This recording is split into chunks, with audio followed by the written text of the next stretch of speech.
Hi friends, welcome back to Calm in the Chaos Homeschool. So today's video is a collaboration hosted by Nikki from Blessed Homeschool Mess. And today a bunch of moms are going to be sharing what they're using for history in the upcoming school year. So I'm considering this the first of my series of our curriculum picks or reveals for the upcoming school year. And I'm going to be talking about just history, what we're doing in history together as a family.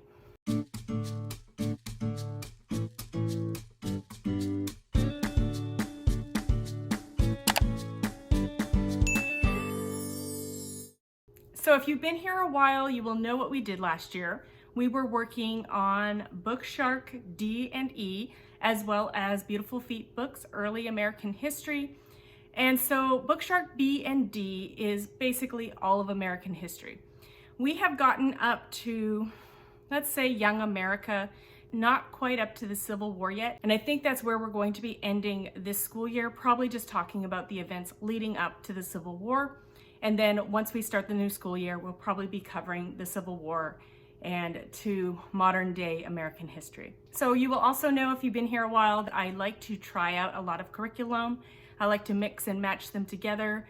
I like to get my hands on curriculum and try to use them all. So even though we aren't quite done Bookshark D and E, I will be returning that to my parent partnership program that lent us this level for the year. Because I will say that primarily this year we have been using more of the Beautiful Feet Books, Early American History, as our spine. We do use the readers from Bookshark or Sunlight to add more to our history, to add just more details for my kids. So I will continue to be using Bookshark C and D's readers, the ones that line up with the Civil War and after, with my kids next year. However, for my spine next year, I will be using Modern American and World History from Beautiful Feet. I actually purchased this last summer and I was hoping to get to it this year, but I never did. So we will be starting fresh in the new year with this guide as our spine, and then Bookshark readers, the ones we haven't read yet, as readers for my kids, as well as we will be doing geography and we will be doing a science as well. So next week, if you come next week and check out my channel, I will be covering our group work, the rest of our group work, the rest of the things we do together, along with history. So it will be Bible, geography, and science. And so you'll want to stick around. If you haven't already, you might want to subscribe to my channel and like this video so that you see when my other curriculum reveals videos come out. We'll be talking about group subjects, language arts, math, and then electives and other things like that. So stick around if that's something you're interested in seeing. So first of all, I'm going to start with just showing you the books that are in this unit. Just a quick look at all the books that are included, and then I'm going to spin the camera around. I'm going to give you a top-down look at this guide just to get some ideas of what the lessons are like and how they use all of these books. So I have a huge bin of books right here. I'm just going to pull it on my lap and go through those one by one. So before I get too far into this, I am going to say I will link all the books below. Some will be affiliate links if you click on those links and purchase anything from Amazon within the next 24 hours. I really appreciate it. If you plan on shopping on Amazon, if you would use my link to start your shopping, that would really help support my channel. I will also link below Beautiful Feet Books. I really love Beautiful Feet books and guides and things like that. As you can see, I went and purchased this above what we have for our parent partnership program. So I can get history for free, but I am choosing to spend my money with Beautiful Feet books. So I definitely recommend them if you're looking for a literature-based approach. I've enjoyed the ones that we have done with them. Let's get into it. All right, so here's my bin. You can't see it, but I can get to my books easily. There is one main book that I will not be using. I have looked at it. I don't love it. There have been people in the past who have said they don't love it. They don't love the way that it's written. They don't love the pictures and the way they depict different situations. This is the book I will not be showing you. I did not pick up. It is A Child's First Book of American History by Earl Shinnick Mears. So lots of people have complained about this book, and I've seen it and I don't love it myself either. So I've picked up a substitute for that. And I've heard people use this and like it as a substitute. So I picked up the Smithsonian American History, a visual encyclopedia. I'm not too worried about figuring out what pages to do when it comes to this in the guide. It is, I think the book is used quite often, but you will see there are a ton of other books, and those are the ones that I'm more interested in. And even if we don't even do that at all, I'm sure we'll get a great foundation of history using these books.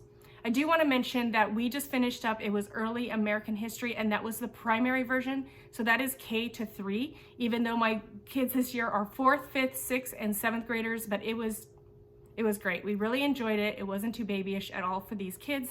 However, this guide is an intermediate level, so it is for 5th, 6th, 7th, and 8th grade maybe. So it'll be more on their level, and the books are definitely going to be a step up from the picture books that they've used in the past. So these are more chapter books. So the first one we'll be looking at is Across 5 Aprils. This is also used in Bookshark, and it's going to line up perfectly with what I was planning to do with Bookshark, and I'll be reading that probably the beginning of next year. Next, we have The Perilous Road, also a book that is recommended in Bookshark, but we will be using it as a spine instead of, I think it was a reader in Bookshark. We have The Narrative Life of Frederick Douglass. Carver, A Life in Poems. So this is a book of poetry talking about Carver's life, so I'm interested in what that might be like. We have Theodore Roosevelt by Genevieve Foster. I've seen a lot of her books around. They're used a lot in homeschool curriculums, but I have not read any of her books, so I'm interested in seeing what that is like. We have Sergeant York. We have The Wright Brothers, which is also scheduled in Bookshark D and E that we haven't gotten to yet, so we will be reading that. We have The Singing Tree, Rascal, Gladys Aylward. We have read a story about her. We did the Heroes Then and Now book, but I think we'll be ready to read it again. It will have been 3 years since the last time we read her story, and I really enjoyed her story, so it'll be fun to read it, written by a different author. Roll of Thunder, Hear My Cry, The House of 60 Fathers, War Boy. That's what this looks like. So it has lots of pictures in that one, but it is quite thick, so it's not like a little tiny book. Number the Stars, Air Raid Pearl Harbor, Year of Impossible Goodbyes, and then this one here, All the People by Joy Hakim. I've heard a lot about her. She writes the story of history as well as the story of us, or US. So this is the 10th book in that series, but this is recommended sort of towards the end of this. Echoes of the White Giraffe, Stealing Home, the story of Jackie Robinson, Water Buffalo Days, Ronald Reagan, our 40th president. That concludes the books. There is one book that I am missing. I can't remember the name of it right now, but I will show you when we go through, when I flip you around and take a look at the guide. All right, so here is Modern American and World History, and they say a literature approach for intermediate grades. And if you look in here, they will say it's for grades 5, 6, 7, and 8. I definitely think it is more advanced. We have gone from the primary, so K to 3 Beautiful Feet books guide, which we totally loved, the early American history. And now we're jumping into this 5 to 8th grade, and definitely it's going to be a step up for us.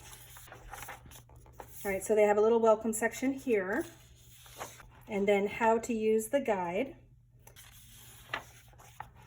So here are the books that I've shown you, all the books that are in this level. I think the only one I couldn't show you was The Little Riders. I don't have that one, so I must have missed it when I was looking for books to go with this. So they start out with the Civil War, and here's an example of a lesson. So 1, introduce and read chapters 23 to 32 in Earl Schneckmeyer's A Child's First Book of World History. I will be substituting the DK Smithsonian book that I have. And then they say, in preparation for reading Across 5 Aprils by Irene Hunt, set up a notebook and reserve about 15 pages at the back as a glossary. I'm going just to continue using the notebook that we've been using for early American history. I think that it'll all fit in one notebook. Copy the following words into the glossary and write the definition that best fits its context. So folly and tariff.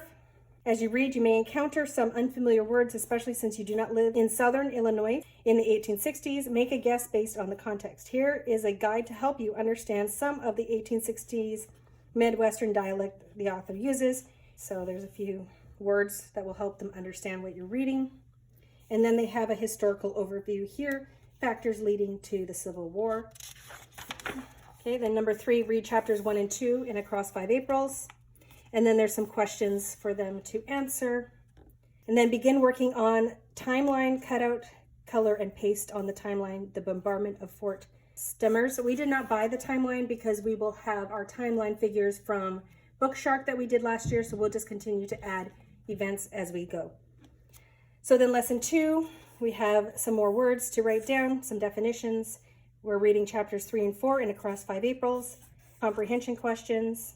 And chapters 3 and 4 in Across 5 Aprils mention some important battles. For more information on these battles, visit www.civilwar.org.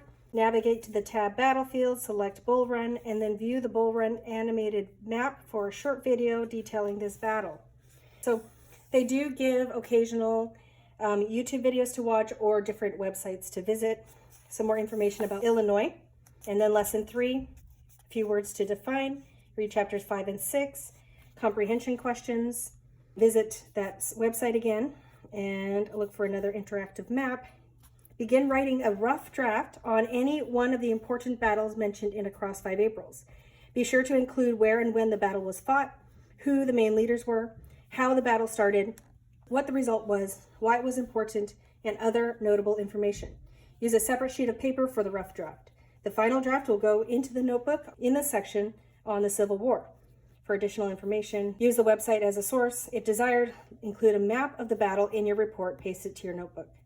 Cut out, color, and paste on timeline. Okay, so I would say this is appropriate for preparing for middle school, and even if you wanted to use it for, say, 9th grade, in my opinion, this would be fine for a 9th grade level as well. If you wanted to do this in our state anyways, this would work for us as a 9th grade level history.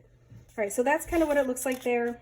Lesson 4, and then lesson 5. So we're all reading Across 5 Aprils over time. And then at some point, we're going to start the perilous road. And so this is just kind of an example of what the lessons look like.